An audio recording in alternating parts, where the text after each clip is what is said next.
नमस्कार, न्यूज 24 के इस खास प्रोग्राम मंथन में आप सबका फिर से स्वागत है। मैं हूं अनुराधा प्रसाद और मेरे साथ आज हैं पंजाब के मुख्यमंत्री चरणजीत सिंह चन्नी जी। चन्नी जी, आपका बहुत बहुत स्वागत है। चन्नी जी, सबसे पहले मेरा आपसे यही एक सवाल है कि आपको पंजाब जैसे संपन्न राज्य का आपको मुख्यमंत्री बनाया गया, उसका चेहरा बनाया गया। अब चेहरा बनने के बाद, अपने शपथ लेने के बाद दनादन छक्के पर छक्का लगाए जा रहे हैं। क्या हो गया सडनली एकदम you seem to be in action? पहले तो मैं आपके जितने व्यूअर्स हैं उनको नमस्कार मेरा। आप बोलते बहुत अच्छा हो, मैं इतना अच्छा नहीं शायद बोल पाऊंगा, लेकिन ये है कि अभी 2 महीने हुए हैं मुझे सीएम बने, तो जो जिम्मेवारी पड़ी है मैं उसको खुले दिल से आगे निभा रहा हूँ। और मैंने कुछ अलग नहीं किया है, मैं वो करता हूँ जो ग्राउंड से जुड़े हुए लोगों की ज़रूरत है, जो एक मिडिल क्लास का नौजवान चाहता है, जो एक मिडिल क्लास फैमिली चाहती है, जो गरीब की ज़रूरत है, जो जब मैं नीचे से पैदा होकर आ रहा हूँ, जो गरीबी, मिडिल क्लास और कैसे मैं पढ़ा, क्या क्या दिक्कतें आई, मुझे घर में क्या क्या दिक्कतें आ रही थी, कैसे जब बरसात पड़ती है गरीब का जो जिसमें वो रहता है वो ऊपर से चोने लग जाता है, मतलब टिपकने लग जाता है या टपकने लग जाता है, तो कैसे उसको दिक्कतें आती, कैसे फिर बर्तन उठाकर उसके नीचे रखा जाता है, यार फर्श भी खराब ना हो, गिल्ला हो जाए क्योंकि वो भी कच्चा होता है। कैसे गरीब जिंदगी में से बाहर आता है, जिंदगी को जीता है, उसको क्या क्या मुश्किलें आती हैं, वो मैंने खुद सहन की हैं, खुद देखी हैं। और जो मैं वो दिक्कतों से उभरा हूँ, मैं वो दिक्कतें दूर करता हूँ। मैं कोई नया काम नहीं करता हूँ, मैं वो कर रहा हूँ जो लोगों की परेशानी है, जो लोगों की मुसीबतें हैं, उनका हल करता हूँ। चन्नी जी, जो ये ताज है, ये जो चीफ मिनिस्टर का जो ताज था, ये बड़ा कांटों भरा होता है और कोई इसके लिए तैयार नहीं था, इसलिए चन्नी जी के सिर पे डाल दिया गया। नहीं, पहले लोग कहते थे कि ये क्या करेगा, अब कहते हैं यार इसका क्या करें। तो सिस्टम चेंज हो गया है। तो जैसे जैसे मैं लोगों में जाता हूँ, अब मजदूरी से निकला हूँ तो मजदूरी करने की आदत है, काम करने की आदत है, तो ये भी एक काम है। पहले पूछते थे कि यार सीएम के काम करने का समय क्या है, अब ढूंढते हैं कि सीएम सोता कब है। तो ये सिस्टम चेंज हो गया है कि पहले ये था कि सिस्टम के वर्किंग आवर्स क्या हैं, तो आप मेरे ढूंढते हैं कि इसके नॉन वर्किंग आवर्स क्या हैं। तो एक ड्यूटी है, मैं एक ट्रेंड सेट कर रहा हूं कि जो राजनीतिक नेता हैं उनके लिए जो हमारी पब्लिक की परसेप्शन है, वो जो कहीं ना कहीं जो गलत बन गई है, वो ठीक हो जाए। सबके लिए एक ट्रेंड सेट कर रहा हूं कि यार ऐसे भी काम हो सकता है, ईमानदारी से भी जिया जा सकता है और अच्छे काम भी किए जा सकते हैं। हर रोज राजनीति से एक दूसरे को गालियां देने का ही काम नहीं होता, इससे अलावा भी काम है। जी बिल्कुल, लेकिन मैं आपको बताऊं, अभी आपसे पहले कैप्टन अमरिंदर सिंह जी आए थे और उन्होंने आपकी बहुत तारीफ की।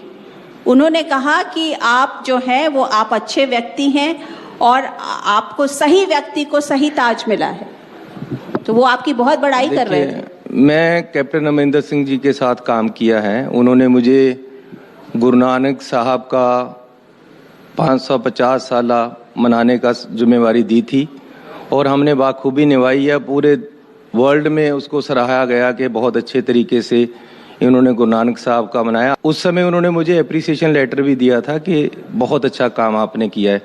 आज भी उन्होंने सराहा है, तो उनका धन्यवाद। अच्छा, ये बताइए कि आपके पास वक्त कम है और डिसीजन मेकिंग और डिसीजन जो है बहुत सारे लेने हैं। डिसीजंस तो ले रहे हैं कि मैं ये करूंगा, मैं वो करूंगा, लेकिन काम नहीं कर पाएंगे क्योंकि आपके पास वक्त नहीं होगा। तो काश आपको पहले बनाया गया होता। ऐसा है कि ये कहना कि काम नहीं कर पाएंगे, हमारा तो काम उसी समय हो जाता है। अब बिजली के रेट कम किए हैं तो कम हो गए हैं, पेट्रोल के रेट कम किए हैं, 10 रुपये पेट्रोल कम किया मैंने, 5 रुपये डीजल कम किया है।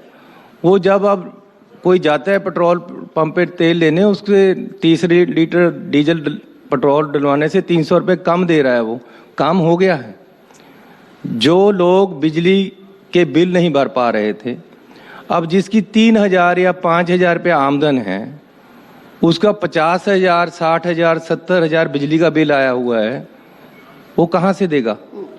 तो मैंने सरकार की तरफ से दे दिया, वो दे हो गया है ना, काम हो गया है।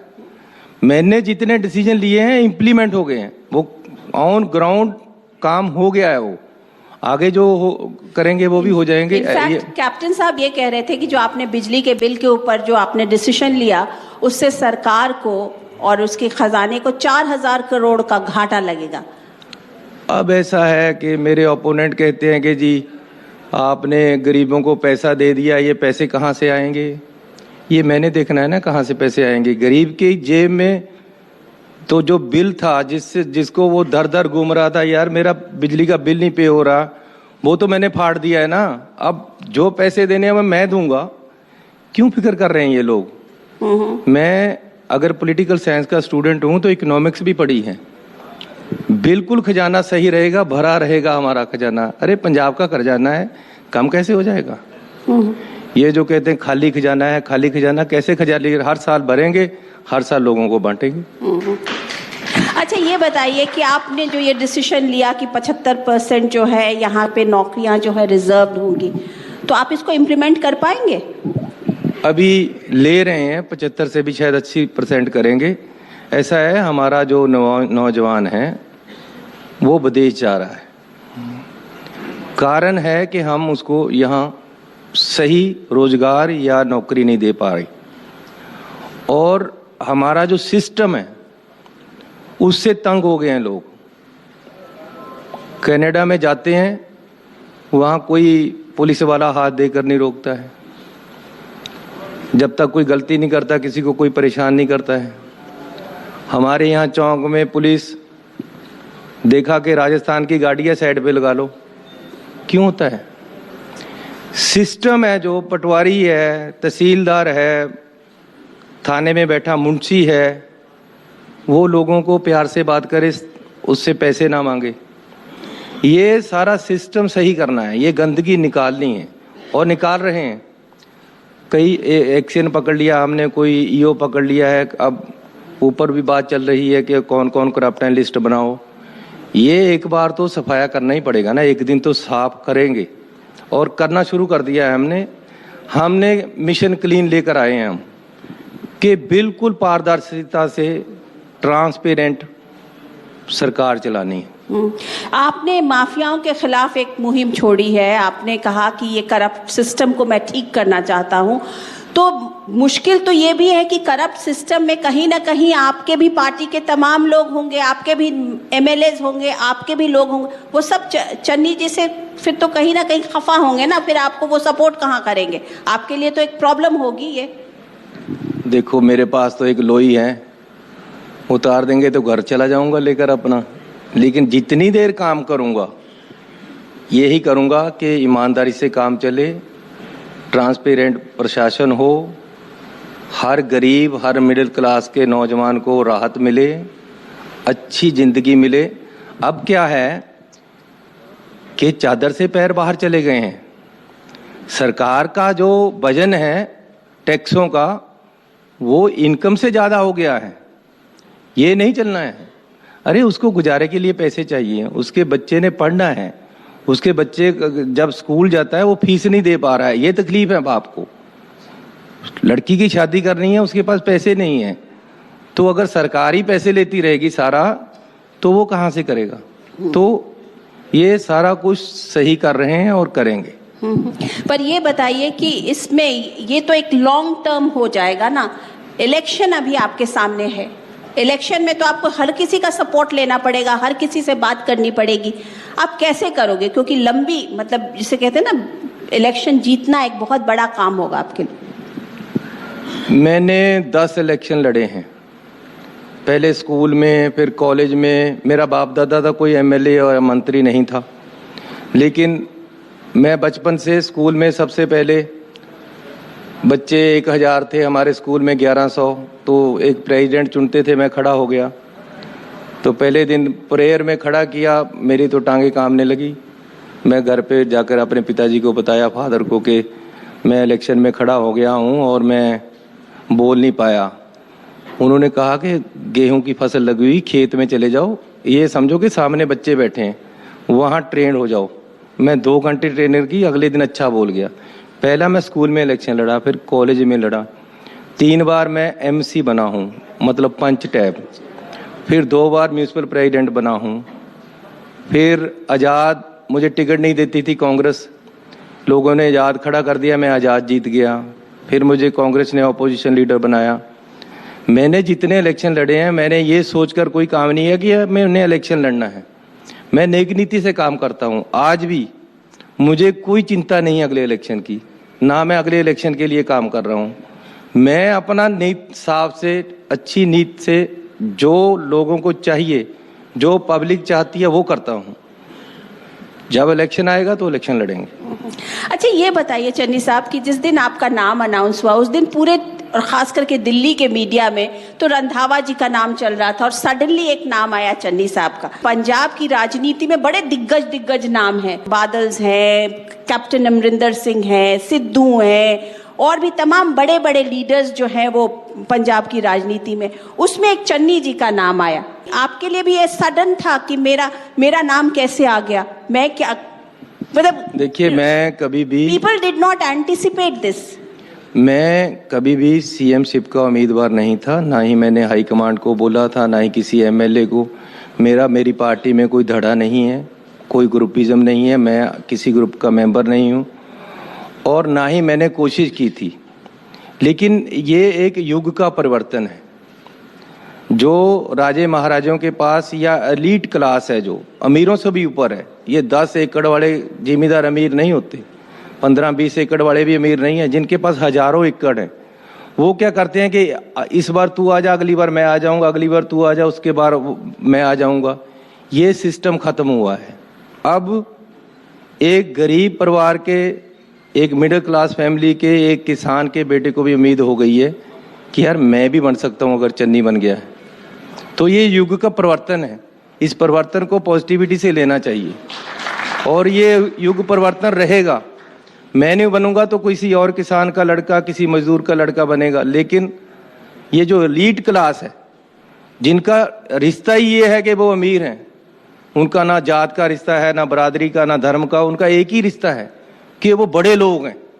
ये रिश्ता टूट गया है। ये रिश्ते से नीचे आ गए हम, और अब सियासत में चेंज आएगी। युग परिवर्तन हुआ है तो सियासत भी अच्छी हो जाएगी, लोग सियासतदानों को अच्छा समझने लगेंगे। जी, अब देखिए, राजनीति है तो राजनीति में जात पात इस तरह की बातें होती ही हैं। ये भी कहा गया और कि आपको इसलिए बनाया गया क्योंकि आप एक दलित चेहरा हो और पार्टी वोट के कॉम्बिनेशन से ये मैटर करता है। आप उसको किस तरीके से देखते हो? इस तरीके की जब बातें होती हैं कि चन्नी को इसलिए बनाया गया क्योंकि वो एक दलित चेहरा है। देखिए, मैं स्कूल में इलेक्शन लड़ा, 1100 बच्चा था, हर जात का था, हर धर्म का था। मैं कॉलेज में इलेक्शन लड़ा, वहाँ 5-7 हज़ार लड़के थे, लड़कियाँ थी, हर जात के थे, हर धर्म के थे। मैं 3 बार MC बना हूँ, जनरल वार्ड से जीता हूँ, रिजर्व वार्ड से नहीं जीता। मैं किसी एक आधार पे नहीं हूँ। मैंने जितने डिसीजन, मेरी सरकार नहीं है, लोगों की है, जो इस सरकार ने जो डिसीजन लिए हैं, हम कलेक्टिवली जो डिसीजन लेते हैं वो सबके लिए हैं। अगर बिजली के माफ हुए हैं बिल तो सबके हुए हैं। जिनका 2 किलोवाट से लोड कम है बिजली का, उन सब के बिजली के माफ हो गए बिल। 1500 करोड़ रुपया लोगों को मिला है। बिजली के रेट 3 रुपये कम किए हैं, बड़ी राहत है। आगे से आधे से भी कम बिल आने शुरू हो जाएंगे। वो सबको है। पेट्रोल माफ हुआ है, सबका हुआ है। इसलिए इसमें कोई जात बरादरी या उसका महत्व नहीं है। महत्व ये है कि पब्लिक ने आपको चुना है, पब्लिक के लिए आपने काम करना है। अब केजरीवाल जी कह रहे हैं कि बिजली को मैं फ्री कर दूंगा, बिल्कुल फ्री कर दूंगा, तो इसको आप कैसे देखते हैं? आपने तो रेट कम किया, आपने वो केजरीवाल जी ने दिल्ली में माफ़ किए हैं 200 यूनिट, लेकिन 201 हो जाए तो सारे के पैसे पड़ जाते हैं। मतलब एक ठगी है एक किस्म की। पंजाब में हमने 200 यूनिट तो ऑलरेडी माफ़ कर रखे हैं गरीब लोगों के, वो वैसे ही रहेंगे। उसके ऊपर हमने 3 रुपये रेट भी स्लैश कर दिया है, कम कर दिया है। अब हर किसी को फायदा होगा इसका। अरे समझते हैं लोग अब पढ़ लिख गए हैं, इसलिए आगे आप देखते जाना। आप क्या देख रहे हैं कि आप अब जो इलेक्शंस आने वाले हैं तो उसमें आपके लिए सबसे बड़ा चैलेंज कौन सी पार्टी है? आम आदमी पार्टी या अकाली दल या कैप्टन? मेरे लिए कोई चैलेंज नहीं है किसी भी पार्टी से। मेरे लिए चैलेंज मैं खुद ही हूँ। मुझे ये एहसास हो रहा है कि मुझे जिम्मेवारी दी गई है, मैं इसको पूरा करना है। अब ना मेरा कोई सोने का टाइम है, ना कोई काम करने का टाइम है। मैं 24 घंटे इसी में लगा हूँ। मुझे खुद से चैलेंज है कि मैं डिलीवर करूँ। जो मुझे टाइम मिला है उसमें मैं ये 4 महीने में 4 साल का काम करना है मैंने, और कर रहा हूँ। लोग इसको देख रहे हैं और पता भी लग रहा है। आपने ये कहा कि बड़े लोग जो थे वो साथ मिले हुए थे कि अभी तुम बन जाओ, तो क्या अभी कल को हम बन जाएंगे? तो इस तरीके के बड़े लोग आप किसको मीन कर रहे हैं? क्या आप बादल्स को मीन कर रहे हैं कि कैप्टन को मीन कर रहे हैं? किसको मीन कर रहे हैं? किसकी तरफ आपका इशारा है? बड़े हुए तो क्या हुआ, जैसे पेड़ खजूर। बड़े हुए तो क्या हुआ, जैसे पेड़ खजूर। और जो पंछी को छाया नहीं, फल लागे है दूर। अरे इनसे बड़े से क्या करना है? सरकार बनाते हैं तो सारा पैसा घर को जाता है। अपनी 1000 बसें डाल लेते हैं, 2-2 हजार एकड़ जमीन है, पूरे पंजाब में हर जगह प्रॉपर्टी है। चंडीगढ़ के 7 होटल है, दिल्ली में होटल है। तो अपने घर के लिए ये लोग बनते हैं तभी ये बड़े हैं, लेकिन पंजाब का कौन सोचेगा? पंजाब के लिए कौन बनेगा? पंजाब के गरीब का बच्चा कैसे पढ़ेगा? पंजाब का जो मिडिल क्लास है, जिसको नौकरी नहीं मिली, उसके लड़के को कौन रोजगार देगा? अब मैंने बादलों की बसें अंदर कर दी पकड़ के। अरे क्यों परमिट के बिना चलाते हो? बाजू मरोड़ कर तुमने 1000 बस कर ली, सारे जितने बसों वाले से सबसे खरीद ली बसें उनकी जबरदस्ती। और बड़े वो हैं जिनके बड़े बड़े कारोबार हैं और जो मिलकर लूटते हैं पंजाब को। ये जो काम है ये खत्म करना है मैंने। तो आपकी भी जब सरकार थी, जब आप कैप्टन की सरकार में मंत्री थे, तो भी तो ये सब हो रहा था ना? उस वक्त आपने आवाज नहीं उठाई? उस समय आवाज उठाई तभी तो मैं यहाँ हूँ, तभी तो वो यहाँ नहीं है। अच्छा, तो आपने उठाई थी? किसको कहा था? ये तो समझना पड़ेगा ना। किसे कहा था आपने? मेरे साथ एक बार थोड़ा हुआ है, कई बार हो चुका है। जब मैं आवाज उठाई तब तक मुझे दबाया गया, तब तक मुझे पे एलिगेशन लगे, तब तक मुझे पीटने की कोशिश की गई। ये तो ये राजनीति, अरे सब कुछ हुआ है, लेकिन अब ये है कि मुझे क्या मारेगा कोई? मैं तो दबंग आदमी हूँ, ना मेरे पास कोई इतनी बड़ी प्रॉपर्टी है जो कोई छीन लेगा, ना कोई मुझे डर है किसी का। मैं पब्लिक का आदमी हूँ। मैं जब मेरे पे कोई उठता है तो पब्लिक बचाती है मुझे, पब्लिक संभालती है। मेरा जो कुछ करने वाले लोग हैं, लोग ही मुझे बचा कर रखें, मैं किसी से और से डरता नहीं हूँ। चलिए ये बताइए कि आप कितने कॉन्फिडेंट हैं कि आपकी सरकार आ रही है? कांग्रेस की सरकार के लिए काम ही नहीं कर रहा हूँ, मैं पब्लिक के लिए काम कर रहा हूँ। सरकार, अभी इलेक्शन दूर हैं, जब इलेक्शन आएंगे तब हम देखेंगे। सरकार पब्लिक ने बनानी है, जिसको चाहेंगे उसको मौका देंगे। लोग तो ये भी कह रहे हैं कि चन्नी जी इतने धनाधड़ काम किए चले जा रहे हैं, लेकिन उनका नाम तक तो अभी तक कंफर्म किया नहीं है कांग्रेस पार्टी ने कि यही होंगे हमारे चीफ मिनिस्टर। पहले कौन सा कंफर्म था मेरा? जो अब मैं कंफर्म कराता फिरूं? कोई ऐसी बात नहीं। पहले मैं ऑपोजिशन लीडर बना था तब भी मेरा नाम नहीं था। अब सीएम बना दिया है पार्टी ने और लोगों ने, अब आज भी मेरा नाम नहीं है, आगे के लिए भी मेरा नाम नहीं है। पार्टी सुप्रीम, पार्टी जिसको कहेगी, राहुल गांधी जी एक क्रांतिकारी नेता हैं, ये क्रांति वही लेकर आए हैं। तो क्रांति आ रही है देश में, अभी समझ आएगी लोगों को कि राहुल गांधी क्या चीज है। ये क्रांति राहुल गांधी लेकर आए हैं, ये युग परिवर्तन उन्होंने किया है। ऐसे युग परिवर्तन देश में आगे होने वाले हैं। चन्नी जी, ये बताइए कि लोग कहते हैं कि जो पावर है ना वो करप्ट कर देता है लोगों को, एंड जो लोग सत्ता में होते हैं वो फिर करप्ट हो जाते हैं। अभी आप बहुत नेक लग रहे हो, क्या आपके ऊपर भी इस पावर का रंग चढ़ेगा? क्या आप लोगों को ये गारंटी दे सकते हो कि चरणजीत सिंह चन्नी इसी तरीके के रहेंगे जिस तरीके से अभी बोल रहे हैं या काम कर रहे हैं? क्योंकि लोगों को इस बात का विश्वास नहीं होता है कि कोई पावर में आने के बाद, कोई चीफ मिनिस्टर बनने के बाद बदलता नहीं है। मैं म्यूनिसिपल प्रेसिडेंट बना था, मुझे आज तक ये है कि जो म्यूनिसिपल प्रेसिडेंट बनकर काम लोग कर मुझे खुशी मिली वो आज तक बाद में नहीं मिली, क्योंकि मैंने इतने शहर के काम किए, पावर पूरी थी मेरे पास एक शहर की। लेकिन आप मेरे शहर में जाकर वो पूछो, मैंने पार्कें बनवाई, मैंने ग्राउंड बनवाए, मैं खुद जाकर ट्यूबलाइट ठीक कर देता था लोगों की। जो मेरे पास पावर है या होगी या इससे ज़्यादा आए, वो लोगों के लिए होगी, उन बच्चों के लिए होगी जिनका कोई नहीं है जिनको संभालने के लिए, उन नौजवानों को लिए होगी जिनको नौकरी नहीं मिल रही है, उन परिवारों को लिए होगी जो परिवार दबे हुए हैं, जिनकी कोई सिफारिश नहीं, उनकी सिफारिश मैं हूँ। तो आपकी जो उस किसान के लिए है जो खेत में रात को बैठता है और बिजली आती नहीं है, सारी रात वो इंतजार करता है कि बिजली नहीं आती। एक किसान मेरे पास, हम कल इकट्ठे हुए थे एक मीटिंग में, सारी जितनी डिमांडें इन्होंने दी सारी मांग ली है, और एक डिमांड रह गई है, वो नेक्स्ट मीटिंग में बात करेंगे। लेकिन एक बात भी जो किसान ने मुंह से कह दी मैंने नीचे नहीं गिरने दी, सारी मान ली उनकी। अभी तो ये नया है, थोड़े दिन बोलते हैं कि सत्ता को चढ़ने में टाइम लगता है, उसका रंग चढ़ने में थोड़ा वक्त लगता है। ऐसा है कि सत्ता में का रंग मुझे पब्लिक के लिए ही चढ़ेगा। मैं 4.5 साल से मंत्री हूँ, मेरी कोई करप्शन की शिकायत दिखाओ। 4.5 साल में भी तो पावर थी, और चाहे वो थोड़ी सी या ज़्यादा थी, और मेरी पार्टी वालों ने मेरी फाइलें सारी खोल कर देखी कि इसके खिलाफ कोई मिल जाए कुछ, आज तक तो मिला नहीं है।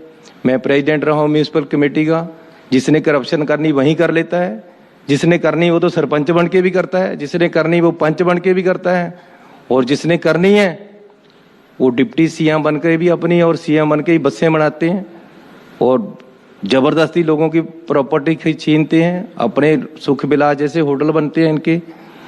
लेकिन मेरा नहीं होगा ये। मेरे लड़के के पास, मैंने उनको पहले से बोला हुआ है अपने घर वालों को कि भैया तुमने पढ़ना है, पढ़ाई करके अपनी योग्यता के अनुसार तुम्हें जो मिलेगा परमात्मा और कानून के अनुसार मिलेगा।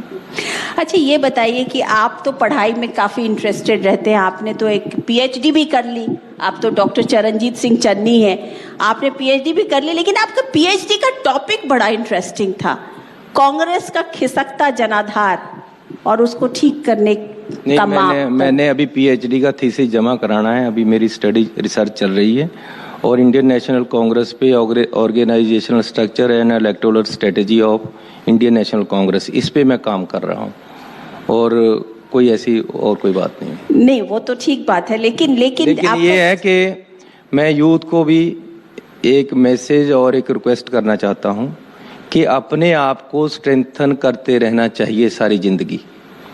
कोई पढ़ाई और ज्ञान का कोई सीमा नहीं है और कोई उम्र नहीं है। मैं पहले बीए की, फिर मैंने एलएलबी की, जब मैं फर्स्ट टाइम एमएलए बना तो मैंने एमबीए की, सेकंड टाइम बना तो मैंने एमए की, अब मैं पीएचडी कर रहा हूँ। और मुझे कई कह रहे हैं कि यार क्या ज़रूरत है पढ़ने की अब, लेकिन मैं कहता हूँ कि यार जिंदगी में सीखते रहो, सीखने के लिए जिंदगी है, और अपने पास जो है उसको बांटते रहो। तो कांग्रेस के ऊपर, आप कांग्रेस के ऑर्गेनाइजेशन के ऊपर रिसर्च कर रहे हो, तो अपने लीडर्स के साथ आपने कुछ शेयर किया है कि हमारे कांग्रेस में ये चेंजेस होने चाहिए, वो होने चाहिए, इस तरीके की बात? वो मैं करता रहता हूँ हमेशा, जहाँ जहाँ मुझे पूछा जाता है मैं। लेकिन आप अपनी पार्टी में क्या खामी देखते हो? What do you see in your party? देखो, खामियां पार्टी में रहती हैं और अच्छे काम भी रहते हैं। कोई भी पार्टी अच्छी नहीं होती, कोई भी पार्टी बुरी नहीं होती, उसको जो लोग चलाते हैं वो उनका क्या किरदार है, वो कैसे चला रहे हैं, उस पर डिपेंड करता है। अब श्रोमणी अकाली दल अपने आप में एक अच्छी पार्टी रही है और बड़े ज़बरदस्त काम किए हैं, सिखों की नुमाइंदगी करते रहे हैं, लेकिन जब से सुखबीर बादल आ गए हैं तो पार्टी ख़त्म, मजीठिया जी आ गए हैं तो पार्टी का सिस्टम खराब हो गया है। और अच्छे लोग, अच्छी बातें, अच्छी नीति आती रहेगी पार्टी में तो पार्टियां सभी अच्छी होती हैं। अच्छा, लोग कहते हैं कि चन्नी जी को ना कोई ऑपोजिशन की और किसी की जरूरत नहीं हो जब आपके पार्टी के अध्यक्ष सिद्धू हो, तो अगर सिद्धू जी ही रहेंगे तो चन्नी जी को और किसी के ऑपोजिशन की जरूरत नहीं, क्योंकि वो खुद ही इतने बड़े ऑपोजिशन है। ये ऐसा है कि पार्टी सुप्रीम, पार्टी की आइडियोलॉजी ने को सरकार ने लागू करना होता है। अगर सिद्धू जी कुछ मुझे कहते हैं तो मुझे देखना चाहिए कि मेरे में कहाँ गलती है, उसको ठीक कर लेना चाहिए। अरे आप ठंडे पानी की तरह से उसको गुजार देते हो। मैं ठंडा ही हूँ। आप रिएक्ट नहीं करते हो तो मैं गर्म नहीं हूँ। सिद्धू जी कुछ भी बोलते रहे, आप ऐसा रिएक्ट है। नहीं करते हो, इसलिए वो बात जो है आई गई हो जाती है। Is it? नहीं, ऐसा नहीं है। अच्छी बातें सिद्धू जी भी करते हैं, मैं उनको इम्प्लीमेंट भी करता हूँ और कोशिश भी करता हूँ कि इम्प्लीमेंट हो, और होनी भी चाहिए। अगर कोई अच्छी बात आती है तो उसको आगे, क्रिटिसिज्म बहुत ज़रूरी है। जो लीडर क्रिटिसिज्म नहीं सुनते, जो पार्टियां क्रिटिसिज्म से भागती हैं, जो प्रेस वाले से भागते हैं, तो वो भी सही नहीं है। प्रेस का अपना रोल है, लीडर्स का अपना रोल है, ये मिलकर ही डेमोक्रेटिक सिस्टम अच्छा चल सकता है। डेमोक्रेसी में पार्टी सुप्रीम, पार्टी का प्रधान कुछ कहता है, मुझे उस पर पूरी तवज्जो देनी चाहिए। अगर मैं नहीं दे रहा हूँ तो मैं गलत कर रहा हूँ। हाँ, डिस्कशन हो सकती है, मैं अपने व्यूज़ दे सकता हूँ उनको कि नहीं जी ये ऐसे नहीं ऐसे है।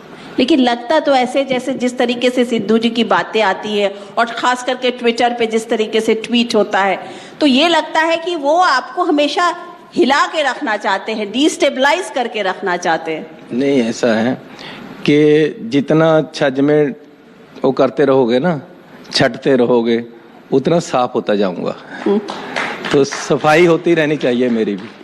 नहीं, आप तो कह रहे हो कि सफाई होती रहती, लेकिन किसी को वक्त तो दिया जाता है ना। उन्होंने तो हफ्ते भर के अंदर ही शुरू कर दिया था। अच्छी बात है, मेरी भी सफाई साथ साथ हो रही है, मैं अच्छा बनता जा रहा हूँ और जो पार्टी चाहती है वो आइडियोलॉजी को आगे लेकर आ रहा हूँ।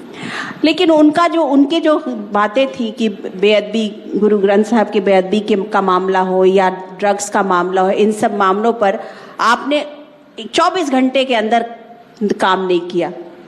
देखिए, 4.5 साल और उससे कुछ पहले से इन केसों को मिलजुल कर उलझाया गया है। अब हम सीधा कर रहे हैं। मैंने विधानसभा में कहा था कि हमारे घर में एक खड्डी थी जिस पे कपड़ा बुनते हैं, पहले उसका ताना सीधा किया जाता है, मेरी माँ करती थी, उसके बाद कपड़ा बुना जाता है। मुझे ताना सीधा करना आता है और मैं ये ताना भी सीधा कर दूंगा। ड्रग्स के ऊपर आप क्या, ड्रग्स का जो मसला है वो पंजाब का नाम हमेशा हाईलाइट होता है। मैंने उसी के लिए बताया, ऑन ग्राउंड हम ड्रग के पीछे लगे हुए हैं। हर वो लोग जो ड्रग के धंधे में जिन्होंने काम किया है उनको कटहरे में खड़ा करेंगे। अच्छा, ये बताइए कि आम आदमी पार्टी आपको कितना विचलित करती है? आम आदमी पार्टी से आप कितने घबराए हो कि वो कितना परसेंट वोट ले जाए? वो मेरे भाई आगे बैठे आम आदमी वाले, इनको पूछो, ये मुझे कोई डिस्टर्ब नहीं करते। हमारी ट्यूनिंग ही बहुत अच्छी है। मैं अभी देखो ईमानदारी से बोलूं, मैं उनके पास गया, जप्फी पाकर मिला, मैंने उनको कहा कि मैं इंतजार कर रहा हूँ, इससे ज्यादा कुछ नहीं बोला। वो भी खुश हो गए, मैं भी खुश होकर यहाँ आकर बैठ गया। जो इनमें अच्छे लोग हैं, जैसे ये भाई साहब बैठे हैं, मेरे बहुत दोस्त हैं, इन सबको मैं निमंत्रण दे चुका हूँ, आ जाओ भैया, एक इकट्ठे काम करेंगे। आम आदमी चाहिए, आम आदमी मैं भी हूँ, आप भी हो, तो इकट्ठे होकर काम करें, देश को आगे लेकर जाना है। आम आदमी पार्टी को तोड़ने का विचार है आपको? नहीं, तोड़ने का नहीं, जोड़ने का है। मैं इनको साथ जोड़ रहा हूँ अपने। उधर से तोड़ेंगे और अपने साथ ज्यादातर लोग आ चुके हैं। हाँ। और बाकी जितने बचे हैं उनको भी मैं बोल रहा हूँ।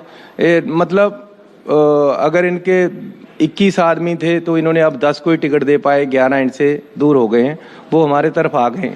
10 जो रह गए हैं उनको भी मैंने निमंत्रण दिया है कि आ जाओ भैया। देश की सेवा ही करनी है, पंजाब की सेवा करनी है। आप चाहते हो आम आदमी जैसे करे, तो मैं भी आम आदमी जैसे कर रहा हूँ। नहीं तो आप दे रहे हैं उन लोगों को।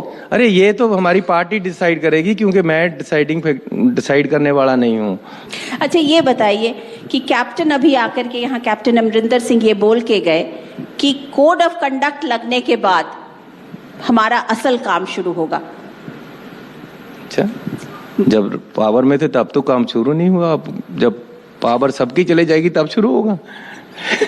4.5 साल राज किया है आपने, 4.5 साल अगर आपका काम शुरू नहीं हुआ तो अब जब 6 महीने के बाद, 2 महीने के बाद, 1 महीने के बाद सबकी पावरें खत्म हो जाएगी। कॉन्स्टिट्यूशन है, आखिर देश का विधान है, चुनाव शुरू होगा तब क्या काम शुरू होगा। अच्छा ये बताइए, आप कैप्टन के साथ काम कर चुके हैं, उनके मंत्रिमंडल में रह चुके हैं, आप इस चीज को क्या देखते हैं, कैसे देखते हैं कि जिसके साथ आपने इतने दिन काम किया, कांग्रेस पार्टी में सेम आइडियोलॉजी को शेयर किया, वो अब बीजेपी के साथ जा रहे हैं? देखो, हर आदमी की सोच बदलती रहती। एक दिन था कि पूरे पंजाब ने उन पे विश्वास किया था कि उन्होंने भी कसम खा के बोला था कि जी मैं ये करूँगा, मैं ये करूँगा। 4.5 साल वो नहीं हुआ, वो बादलों के साथ मिलकर काम चलता रहा, बादलों की इंटरेक्ट सरकार चलती रही। अब मुझे पता नहीं क्या है इनके दिमाग में, जितने भी डिसीजन अब ये ले रहे हैं गलत ही ले रहे हैं। पहले बादलों के साथ मिलकर चलना गलत था, अब बीजेपी के साथ मिलकर चलना गलत है। ये पंजाब के लोग किसी तरह भी एक्सेप्ट करने वाले नहीं हैं, उनको अभी भी ये छोड़ देना चाहिए काम। आप उनको रिक्वेस्ट करोगे? मैं तो उनके घर गया था, मैंने कहा जी किस तरफ चल पड़े हो, पार्टी ने बहुत कुछ दिया है, आपको 2 बार सीएम बनाया है, आपको मेंबर पार्लियामेंट बनाया है, घर वाले मेंबर पार्लियामेंट और मिनिस्टर रहे हैं, तो बहुत कुछ पार्टी ने दिया है। अगर कोई अब बात भी है तो बैठकर तय कर लेनी चाहिए। मैंने सुना है कि आप ज्योतिषियों के पास बहुत जाते हैं, किसी ज्योतिष ने आपको बोला कि आप हाथी पे चढ़ जाओ तो आप हाथी पे चढ़ गए, उसके बाद आप मुख्यमंत्री बन गए। देखिए, मैं हाथी पे चढ़ जाता हूँ तो लोग बोलते हैं ये हाथी पे चढ़ गया, ये ज्योतिष है। मैं कंबली लेता हूँ तो ये लोग बोलते हैं ये कंबली ले ली इसने, ये ज्योतिष है। मेरे घर को आगे रास्ता नहीं है तो मैं रास्ता निकालता हूँ, अब भी निकाला है मैंने, क्योंकि रास्ता बंद किया हुआ था, तो बोलते हैं ज्योतिष है। अच्छा, आप टेंट्स भी देखने जाते हो, कहीं शादी वादी में जाते हो तो लोग बोलते हैं कि आप टेंटिंग देखने चले जाते हो कि किस तरीके की टेंटिंग की है? नहीं, ऐसा है कि टेंट तो मेरे फादर का काम था, टेंट हाउस, तो मैं भी टेंट बॉय हूँ। मैंने टेंट बहुत लगाए हैं, क्योंकि घर का काम ही यही था, टेंट से इनकम आती थी। तो मैं टेंट बॉय हूँ, तो मुझे टेंट लगाने आते हैं और मैं काम करता रहा हूँ। सुबह उठकर पहले पिताजी के साथ टेंट लगाने जाना किसी ना किसी घर में जिसमें शादी होनी, तो उसके बाद स्कूल में या कॉलेज में जाना, ये मेरा काम रहा है। अब तो टेंट नए नए तरीके के आ गए, उस समय तो बांस से कीला लगाकर उसको रस्सा बांधा जाता था। अब उसके बाद पाइपें आई, हर तरह के टेंट का काम मुझे आता है, क्योंकि मेरा काम ही यही है, कैटरिंग का काम, टेंट का काम, ये सारा मैंने किया हुआ है। अब दरियाँ मैं बिछाता रहा हूँ, अब तो ये आपके मैट बिछ गए, 10 बाई 10 की दरी होती थी, मैंने दरी बिछानी, उसको झाड़ना, अपने दुकान में रखना, फिर कोई और आ गया तो उसको देनी। और फिर ये है कि शादी में टेंट चले गए, गंदे हो गए तो घर में उनको धोना, ये मेरा काम रहा है। तो मैं इससे भागता भी नहीं हूँ। अब भी जहाँ मैं जाता हूँ देखता हूँ कैसा टेंट लगा है, क्योंकि काम है, वहाँ निगाह चली जाती है, वो तो मेरा काम ही है। चन्नी जी, आपका बहुत बहुत धन्यवाद कि आप यहाँ आए, थैंक यू वेरी मच। बाकी से हम लोगों के सारे सवालों का जवाब दिया और बहुत जिसे कहते हैं एक ऑनेस्ट स्पीकर की तरह आप सामने आए। आपका बहुत धन्यवाद, thank you so much. Thank you very much. तो ये थे मंथन में पंजाब के मुख्यमंत्री चरणजीत सिंह चन्नी जी, थैंक यू। नमस्कार, मैं हूं मानक गुप्ता। अगर आपको हमारा ये वीडियो पसंद आया हो तो इसे लाइक और शेयर जरूर करें, और हाँ, हमें सब्सक्राइब और फॉलो करना ना भूलें, ताकि आप देश और दुनिया की कोई खबर मिस ना करें। तो जुड़े रहिए हमारे साथ और देखते रहिए न्यूज़ 24।